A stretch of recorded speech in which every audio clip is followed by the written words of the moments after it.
La historia de los diferentes espacios que hoy conforman la provincia de Almería ofrece onomásticas que de algún modo forman parte de su identidad. El año 1822 marcará un hito fundamental para que estos espacios participen de una identidad común, la que confiere el formar parte de una provincia nacida al oriente de Granada.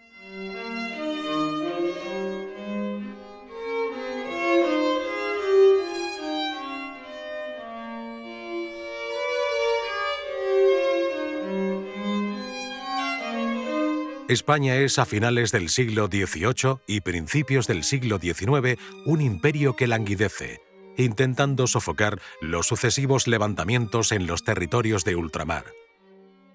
España es un imperio amenazado continuamente por el avance de Inglaterra y Francia. El rey Carlos IV centraba sus afanes en la suerte de la caza y en satisfacer su melomanía, mientras Godoy jugaba a gobernar el destino de España con poco éxito, mucha ambición y algo de impostura.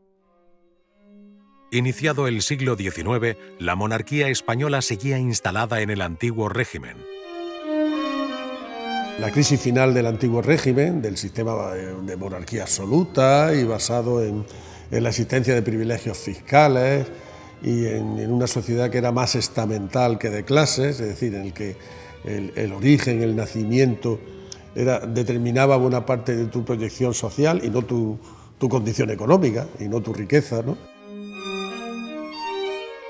Las fórmulas y nomenclaturas para organizar y denominar el territorio en el antiguo régimen eran diversas, no atendiendo a un patrón definido. Autores como Marina Barba y Ortega Chinchilla hablan de un territorio fragmentado y heterogéneo. Los intentos de poner orden en un país caótico por parte de figuras como el Marqués de la Ensenada o el Conde de Floridablanca encontraron la resistencia de aquellos estamentos que disfrutaban de los privilegios que le otorgaba su cuna o los favores de la corte. No en vano, el propósito no ocultaba un claro afán recaudatorio. El ideal ilustrado de la Ilustración del siglo XVIII es ordenar y clasificar un mundo heterogéneo y caótico. La idea que tienen los ilustrados y que recogen los liberales desde el siglo XIX es que el mundo antiguo, el mundo que viene de antes, es un mundo desorganizado y que hay que construir una especie, llamaríamos, de estanterías donde colocar, clasificar y ordenar de la manera más homogénea posible.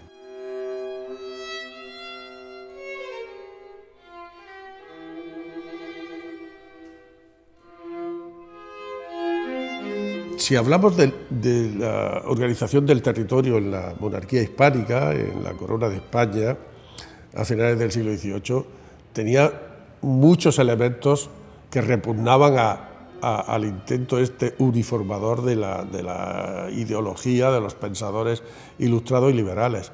Había provincias mínimas que prácticamente serían un término municipal y otras enormes. Aragón entero era una provincia, lo que ahora mismo son las provincias de Huesca, Zaragoza y Teruel, ¿no? Había diferencias de ese orden, ¿no? Lo que hoy conocemos como la provincia de Almería se situaba en el extremo oriental de una vasta demarcación que aún recibía el nombre del Reino de Granada. Constituyen el Reino de Granada 20 partidos configurados en base a distintos criterios, entre ellos el calco de algunos señoríos. Lo que hoy conocemos como la provincia de Almería sumaría parte de los partidos de Adra, Alpujarras y Guadix en la vertiente occidental. Hacia Levante, la extensión del resto del Reino de Granada era ocupada por dos partidos, Baza al norte y Almería al sur, partidos de una extensión considerable. El partido de Almería y parte del partido de Baza formarán parte de lo que hoy conocemos como provincia de Almería, junto a parte de los partidos de la vertiente occidental.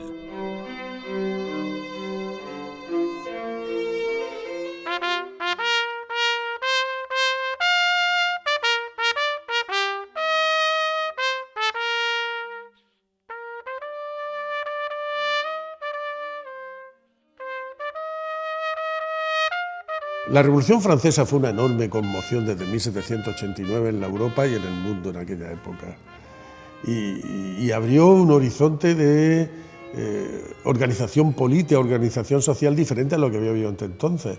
Pero para muchos sectores sociales también se observaron los riesgos de ir demasiado lejos.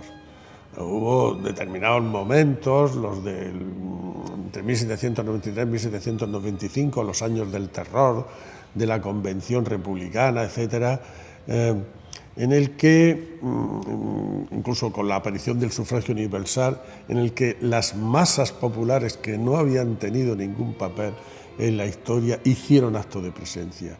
Y eso causó verdadero terror en determinados personajes y sectores sociales que consideraron que había que abrir las puertas a reformas que eran imprescindibles, pero cerrarlas a radicalismos que pudieran poner en peligro el orden social.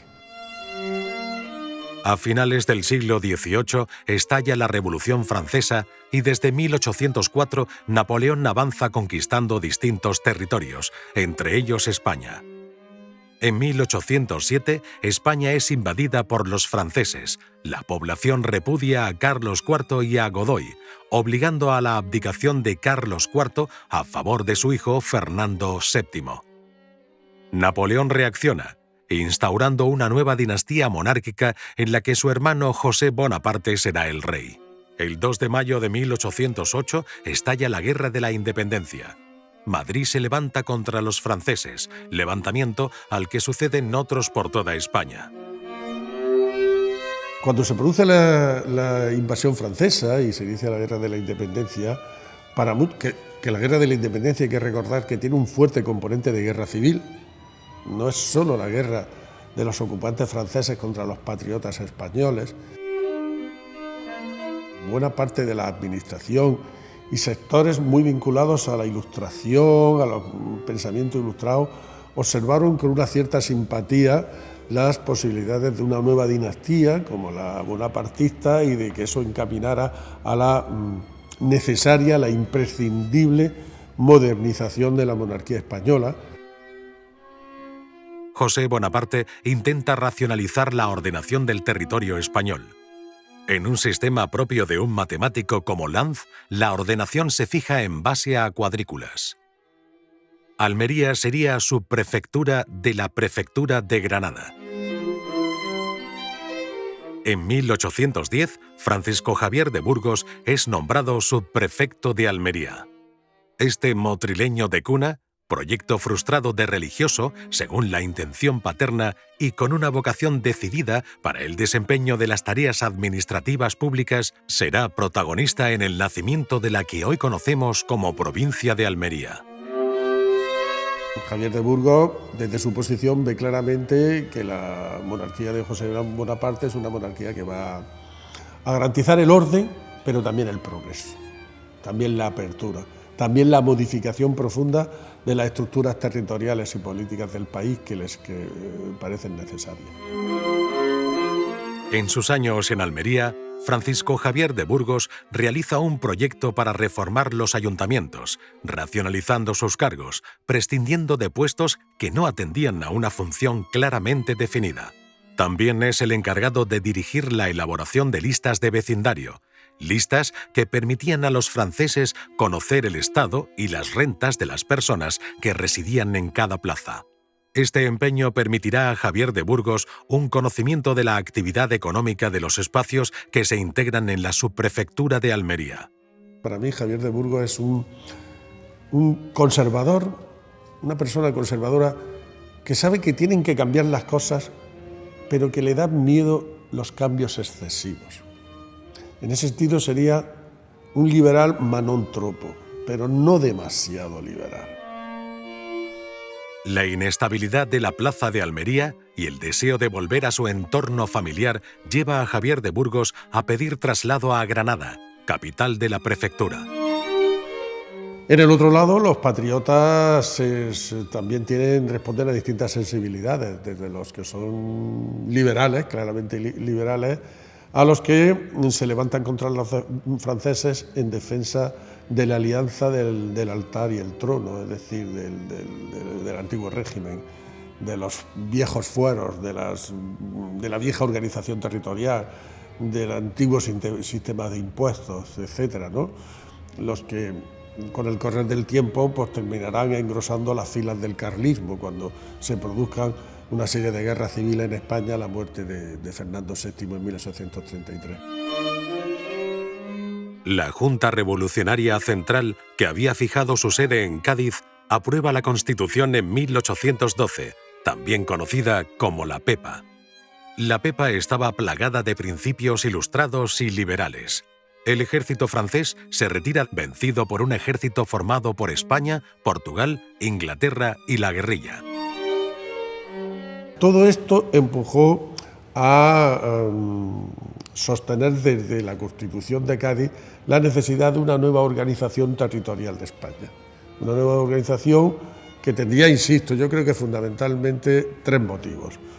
Uno de carácter político, que tiene que ver con las nuevas circunscripciones electorales, otro de carácter judicial y administrativo en sentido estricto, que es encontrar un procedimiento homogéneo para trasladar las órdenes del gobierno hasta el último rincón del territorio, de una manera mucho más eficiente que lo que había existido hasta entonces, y luego una razón fiscal también, una razón de homogeneizar en un sistema fiscal común para todos los españoles, y eso conllevaba una nueva organización del territorio.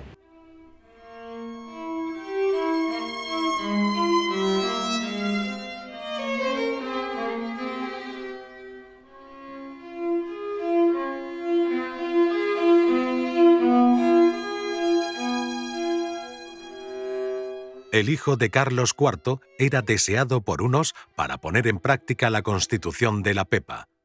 También era deseado por otros que planteaban restablecer las condiciones del antiguo régimen, apostando por un régimen absolutista. Fernando VII apostó por la vía absolutista, aboliendo la Constitución de Cádiz y con ella los principios liberales e ilustrados que la Pepa contemplaba. Liberales y afrancesados fueron perseguidos, huyendo hacia el exilio en la mayoría de los casos. Javier de Burgos se ve obligado a huir al exilio, viviendo en Francia. En este tiempo de penurias económicas se centra en su faceta literaria, traduciendo la obra de Horacio al castellano e intentando posicionarse a favor de la monarquía de Fernando VII, a quien dedica esta traducción. Si bien puede retornar a España en 1817, en parte gracias a los testimonios de vecinos almerienses, no puede ocupar cargo público, centrándose en su faceta literaria. La división en partidos del Reino de Granada pasa de 20 a 32.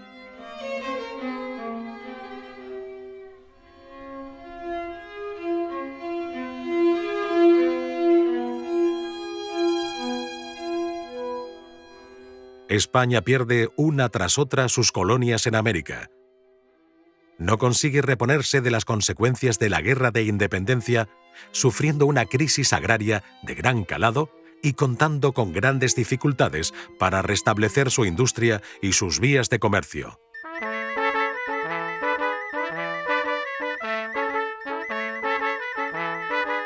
Ante esta situación, el levantamiento del general Riego en 1820 obliga a Fernando VII a acatar la Constitución que años antes había abolido. Se inicia entonces el Trienio Liberal. Se restablece la Constitución de 1812 y con ella el desarrollo de su artículo 11, aquel que indica que se procurará una mejor organización del territorio cuando las condiciones de la nación lo permitieran. La redacción del artículo 11 era premonitoria, anticipando la dificultad del contexto.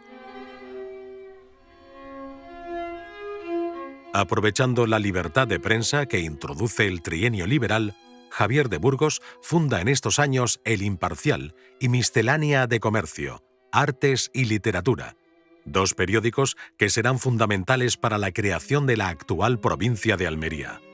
En el Trienio Liberal, Bauzá cuenta con la ayuda del ingeniero Larramendi para ordenar el territorio. Ante las primeras propuestas, el debate en las Cortes es intenso. Se debatía acerca del número de provincias, de su delimitación y de su capitalidad. Uno de los focos de debate es la delimitación de la provincia que ocupará el oriente del antiguo Reino de Granada, una vez Málaga se había constituido como provincia al occidente de Granada. La primera propuesta de la comisión plantea la capitalidad de la provincia en Baza. Pedro Álvarez Gutiérrez, maestrescuela de la Colegial de Baza, defiende las cualidades de Baza para ser la capital de la provincia creada al oriente de Granada. Este religioso, ilustrado y liberal, de origen sevillano, destacó por su labor en distintos campos de conocimiento, también por su labor social y formativa en el campo de la agronomía. Sus exploraciones arqueológicas en Baza resultan exitosas, siendo el promotor de la primera cédula de protección de los yacimientos arqueológicos. Además, son reconocidas sus investigaciones en el campo de la biología, entrando en contacto con botánicos de la talla del viajero Simón de Rojas. La altura intelectual de este ilustrado merecería un mayor detalle. Su pista se pierde en el exilio, como en el caso de otros ilustrados y liberales. Al pasquín titulado Observaciones, obra de Torre Marín, responde el pasquín titulado Razones, probablemente obra de Pedro Álvarez. En las Cortes Extraordinarias, celebradas el día 5 de octubre de 1821, el conde Torre Marín, diputado por la provincia de Granada, natural de Tíjola y con propiedades en el Valle de la Almanzora, defiende la opción de Almería. La posición de Torre Marín resultó fundamental para la adhesión de municipios de la Almanzora y de los Vélez a la candidatura de Almería como capital de la futura provincia. El conde de Torre Marín, con residencia en Madrid, es el mayor hacendado de Tíjola, población en la que su familia contará con una gran relevancia. Para que las Cortes vean que las reflexiones escritas en favor de Baza carecen de fundamentos, manifestaré las equivocaciones de dichas reflexiones y aportaré observaciones suficientes para fundamentar la elección de Almería. Antes, debo advertir que el autor de estas reflexiones no es natural de Baza, sino de Sevilla. ¿Que Baza está más en el centro que Almería? Baza está a 3 leguas de la frontera occidental y cerca de 20 de la oriental. ¿Que la cuesta de Diezma y Guadix pertenecen a la nueva provincia?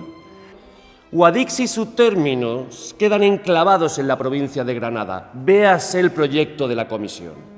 ¿Que en Baza hay un almacén general de plomo igual que el de Almería?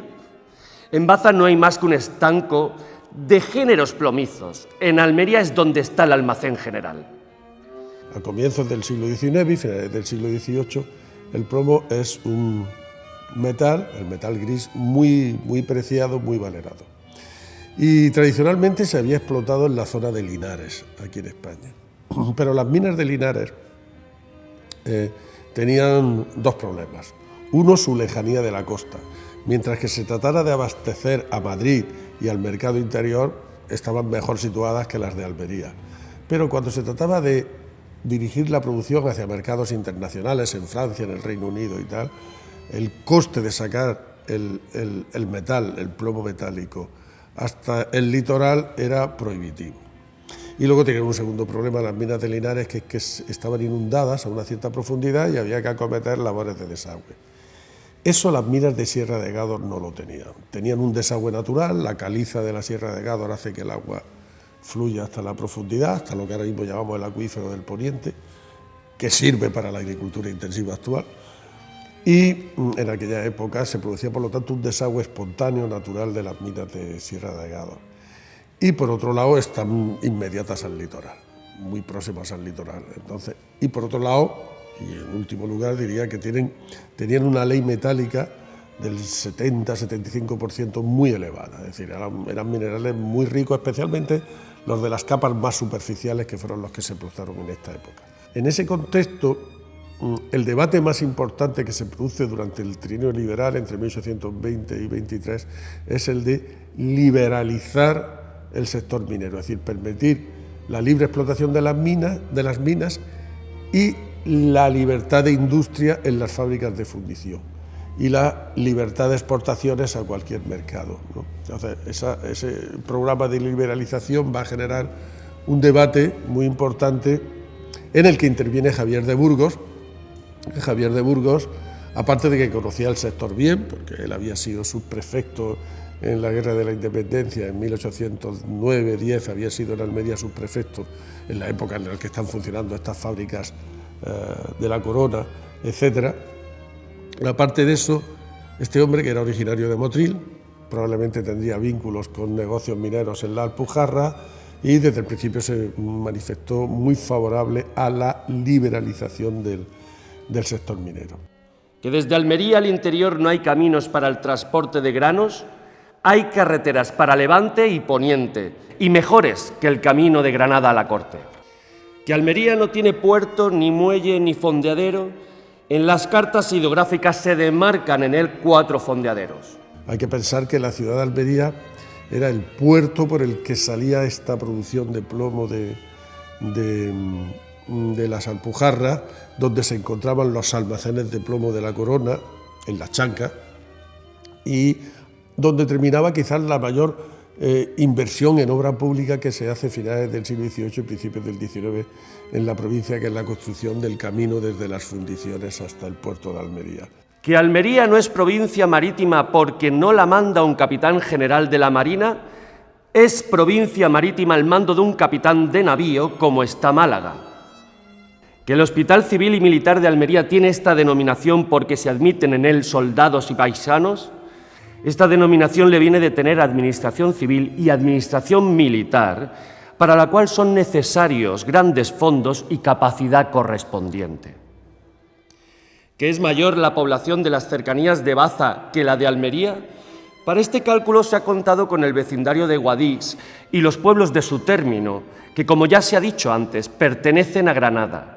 Entonces estamos hablando de una preeminencia que está asumiendo la ciudad de Almería, que ya se ha colocado en 17 y 18.000 habitantes, ya le saca 4.000 o 5.000 habitantes de ventaja a Baza, vinculada al comercio, vinculada al desarrollo minero, pero también con una extensa vega, porque la vega de Almería, sus 1.200 hectáreas, es una de las vegas importantes, junto con la del Bajo Almanzora en Cuevas, o la de Motrils, eran de las grandes vegas del litoral de la antigua provincia de Granada. O sea que también hay que reconocer que la ciudad de Almería, en su hinterland, su zona de influencia, en lo que era el Bajo Andarás, tenía una importancia destacable. Aparte de, lógicamente, ser sede de un obispado, del obispado de Almería, que eso también va a ser un factor muy, muy decisivo a la hora de determinar la capitalidad. La cuestión principal se reduce a examinar si, habiendo 2 ciudades de cierta importancia en un territorio que va a erigirse nuevamente en provincia, debe ser preferida para capital la que, situada en la parte meridional, tiene 18.000 almas dentro de su recinto, es puerto de mar, cuenta con la silla episcopal y las autoridades militares, e igualmente las aduanas y el comercio exterior de la provincia. O si ha de recaer la elección en la otra, que se halla situada en la extremidad occidental y es una ciudad interior con la población de 12.000 almas, ceñida a los recursos de su agricultura. En este contexto, el debate sobre la creación de la provincia de Almería y sobre si la capitalidad iba a estar en Baza, digamos en el noreste de la antigua provincia de Granada, o Almería en el sureste, ese debate también trasluce un debate entre la antigua economía, la economía del antiguo régimen, la tradicional, la que se basaba en el pensamiento fisiócrata de que la agricultura y la ganadería es el origen de toda la riqueza, y este negocio emergente de extracción de minerales, su transformación en fábricas y su envío a mercados internacionales, que conecta más con una nueva época, que es la época de la industrialización y de la primera globalización y del desarrollo del comercio en la primera frontera que tuvo la revolución industrial. El 5 de octubre de 1821, las Cortes votan a favor de la capitalidad de Almería. El 27 de enero de 1822 se aprueba el decreto de la división provincial. una división que se aproxima a la configuración actual de la provincia de Almería, destacando en la división de 1822 la no inclusión de Adra en la provincia de Almería y la división de las Alpujarras. Los archivos dejan constancia de la creación de la nueva provincia, con independencia de la fugacidad de este nuevo ordenamiento. La Diputación de Almería se dirige a las Cortes diciendo: el 10 de mayo de 1822 ha celebrado la Diputación su primera reunión, que nosotros llamamos el primer pleno. Tenemos el documento proporcionado por la Catedral de Almería, en el que hay un acta de la reunión del Cabildo de mayo de 1822, en la que se lee un oficio del gobernador, mejor dicho, jefe político de la capital, dirigiéndose al Cabildo que ya la provincia de Almería es tal y que se va a instalar la Diputación. Y quiere darle conocimiento de ello, que el día 8 van a comenzar sus sesiones. Por lo tanto, responde el Cabildo de manera diciendo: haremos una función religiosa en su honor y cantaremos un Te Deum. Almería se desgaja de Granada, del reino de la provincia de Granada, y en las actas de Granada de 1822, de la Diputación de Granada, también la tenemos, hay un acuerdo dirigiéndose la Diputación de Granada a la Administración Central, diciendo que la separación de Almería le ha supuesto una merma de ingresos y que por lo tanto tiene demasiado personal en la propia Diputación, que debería pasar a la nueva Diputación de Almería y así hacer, pues, como compartir gastos y que la economía estuviera algo más saneada en la Diputación de Granada. Una noticia que da el Norte Constitucional de Almería sobre la colocación de una lápida conmemorativa de la Constitución de Cádiz, y la instalan en el Ayuntamiento el 19 de marzo de 1823 y la instalan diciendo que eso es lo que se merece a Almería por su nueva capitalidad, y que como no se pudo hacer en el año 20, imagino que ellos dijeron trienio liberal, comienzo del año 20, pero como Almería no era capitalidad, hicieron una placa, según relata el Norte Constitucional, pobre, conmemorativa muy pobre, y que ahora que ya éramos capital, hacían una placa y la describe minuciosamente, en la que aparece personajes, artículos de la Constitución de Cádiz, laureles. Debió ser riquísima. ¿Dónde está esa placa? Espero que no sea una imaginación del Norte Constitucional, no lo creo. Y por último, y no quería olvidar, que realmente es lo más desconocido, aunque lo trabaja el profesor Morales Payán, son 26 documentos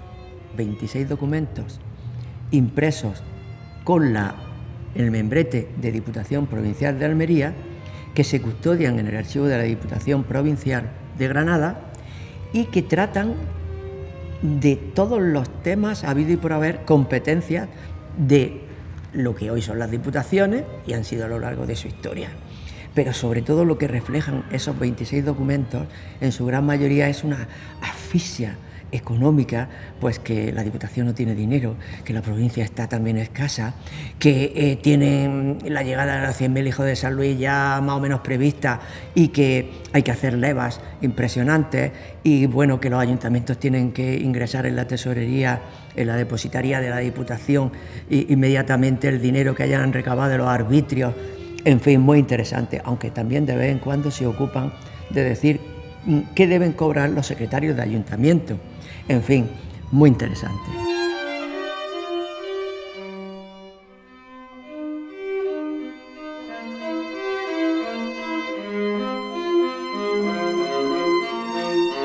Sin embargo, como indicaba el artículo 11 de la Constitución de 1812, la situación de España no permitiría la instauración de la nueva organización territorial. La Santa Alianza acuerda el ataque de los 100.000 hijos de San Luis, ataque que se produce por un ejército francés al que se incorporan voluntarios españoles en abril de 1823, restaurando en España el régimen absolutista y dando rienda suelta a la persecución de liberales, eliminando cualquier vestigio del trienio liberal y de la Constitución de 1812. Se inicia la década ominosa, década en la que Javier de Burgos promoverá algunas reformas y desarrollará algunas gestiones. No tuvo ningún problema en acomodarse después de la caída del régimen liberal durante la década de 1823, la última década, la llamada década ominosa de Fernando VII, que es una década en la que no se vuelve a la situación de 1814, en el que algunos de los avances del trienio liberal, por ejemplo los relacionados con la liberalización de las minas, se van a mantener, y donde también se sigue pensando en la necesidad de avanzar hacia una reestructuración territorial como la que se había planteado en el trienio. En agosto del año 1824, un grupo de liberales desembarca en Almería, levantándose contra el absolutismo del rey Fernando VII, intentando restituir la Constitución de 1812. El 24 de agosto fueron fusilados. El color rojo de sus casacas llevó a que pasaran a ser conocidos como los Coloraos.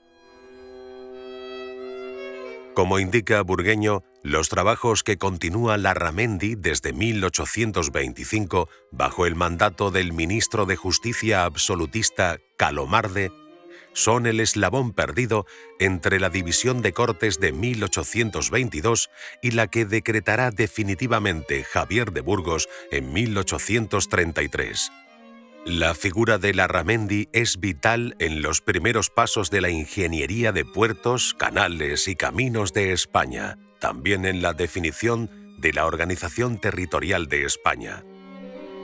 Audiencias, chancillerías y ayuntamientos serían las informantes claves. Los debates sobre los límites de la provincia se mantuvieron durante estos años. La Real Chancillería de Granada remite su propuesta en 1829. Esta propuesta presenta algunas diferencias en relación con la división de 1822. Adra pasaría a formar parte de Almería. Larramendi y el magistrado Lamas, ante las pretensiones de la Chancillería de Granada de integrar en la provincia de Granada el corregimiento de Laujar, determinan que Laujar, Alcolea, Paterna, Vallarcal, Presidio de Andarax, Darrícal y Benínar formarán parte de Almería. Sí formarán parte de la provincia de Granada los siguientes pueblos del corregimiento de Laujar: Valor, Picena, Mairena y Laroles.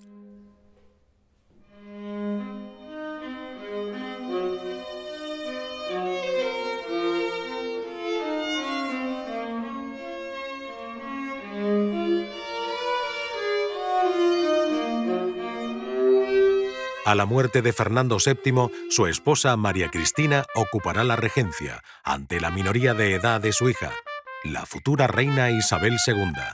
España sigue siendo un país muy inestable, gestándose la guerra carlista. Una de las primeras medidas, tras la muerte de Fernando VII, tiene que ver con la división territorial que ya se gestara en el trienio liberal. La Gaceta de Madrid, Boletín Oficial de la Época publica el 3 de diciembre de 1833 el Real Decreto que refrenda los trabajos de recopilación y matización que realizará el Ministerio de Fomento, conforme mandato del Real Decreto de octubre de este mismo año. Al frente de este ministerio estaba Francisco Javier de Burgos y Olmo. La figura del motrileño se agranda en este periodo. Diputado, senador, ministro, literato, miembro de la Real Academia de la Lengua, referencia del derecho administrativo y precursor del Ministerio de Fomento. Como indica el artículo 2 del Real Decreto, la Andalucía, que comprende los reinos de Córdoba, Granada, Jaén y Sevilla, se divide en las 8 provincias siguientes: Córdoba, Jaén, Granada, Almería, Málaga, Sevilla, Cádiz y Huelva. La provincia de Almería solo presenta una modificación frente a la delimitación fijada en el decreto de 1822. Adra pasará a formar parte de la nueva provincia de Almería. Esta agregación responde a los trabajos que sigue realizando Larramendi en la década ominosa, informado por las chancillerías y ayuntamientos principalmente. Francisco Javier de Burgos regresará a la provincia de Almería en alguna ocasión, volviendo a esa provincia que nació al oriente del Reino de Granada.